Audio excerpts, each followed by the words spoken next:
Hanya satu kalimat, Allahu Akbar. Ucapkan di lisan, terjemahkan di pikiran, Allah Maha Besar.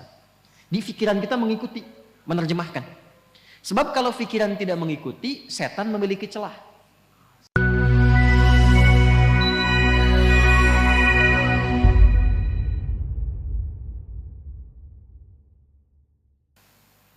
Saya kasih rahasia ya. Ini diantara kita saja. Janji ya. Takbir saja. Kalau paham yang dibaca, itu nikmatnya tak terlukiskan.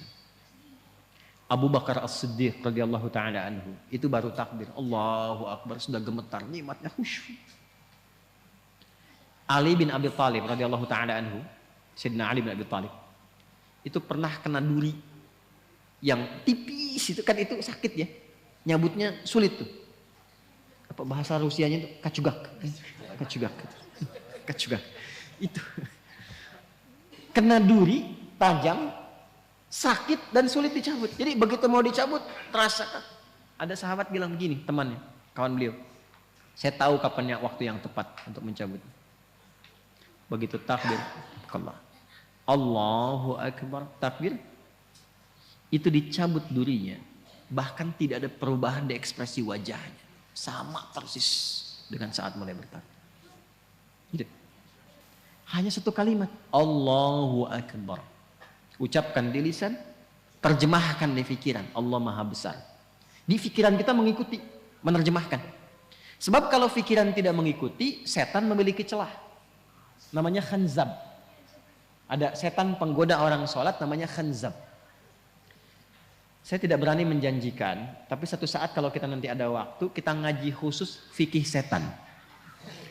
Sepakat? Halo, jangan lihat saya begitu ya. Nanti ada 9 jenis setan yang harus kita waspadai.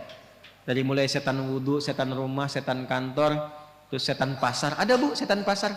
Sekarang sudah mulai keren, jadi ke mall. Gitu. Itu yang bikin ibu kalau ke mall itu pulang ke rumah masih ingat tas yang ibu lihat itu. Nah itu artinya pengaruh setan melekat sampai ke rumah. Gitu. Ibu belanja tuh, padahal beli makanan aja, tapi pulang ke rumah mau tidur, Pak tadi ada yang bagus deh Pak, tas di sana itu gitu. Nah itu ikut tuh. Udah lama tas kan masih banyak tuh, yang penting fungsinya bisa jadi ibadah. Oh iya ya Pak, ya Allah itu kan dihisab. Tapi yang tadi juga bagus kok Pak itu. Itu ke bawah. Itu setan pasar. Ya. Nah ini setan orang menggoda orang sholat. Kata Nabi langsung dalam hadisnya, ketika kita mulai bertakbir, idza kabbara aw bima ma'na kama qala Rasulullah sallallahu alaihi wasallam, fayaqulu syaitan, maka setan mulai beraksi. Ya. Dia berkata, uzkur kada, ingat ini, ingat itu. Ini kalimat ini sering saya sampaikan. Tadi kan sebelum Isya ya, waktu sebelum takbir kan kita fokus saja kan.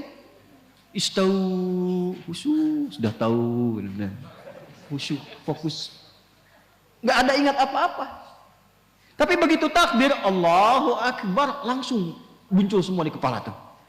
Ini hujan berhenti apa enggak? Ini pulang bagaimana? Ya kan? Dan sebagainya. Muncul, betul kan begitu kan?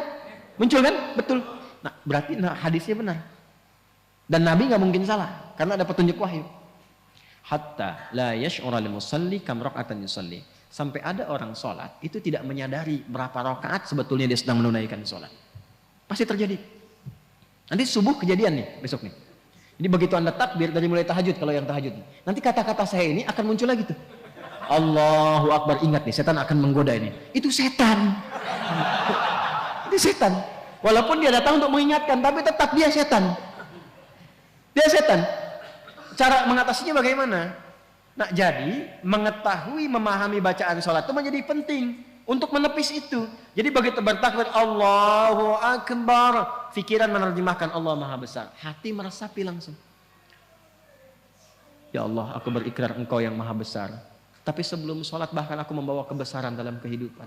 Sombong kepada kawan, merasa yang paling hebat dengan pasangan, yang tinggi dibandingkan dengan kawan, merasa yang paling agung, tinggi kedudukan dan sebagainya. Dibawa, bagaimana kalau Engkau wafatkan aku sekarang dan aku merasa dalam kebesaran itu, tobat ya Allah.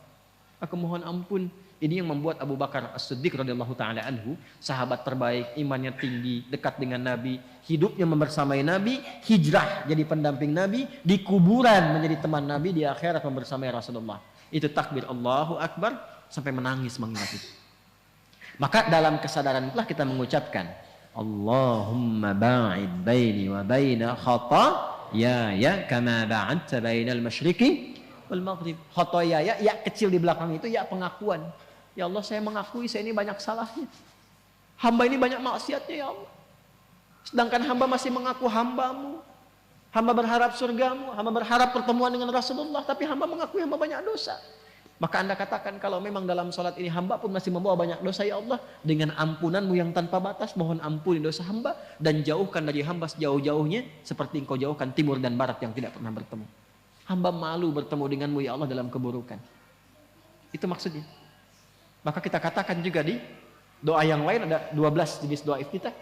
Ini atau wajjahtu wajhiya lilladzi fatara as-samawati wal arda hanifan musliman wa ma ana minal musyrikin. Inna salati wa nusuki wa mahyaya wa mamati lillahi rabbil la syarika lahu bidzalika umirtu wa ana minal.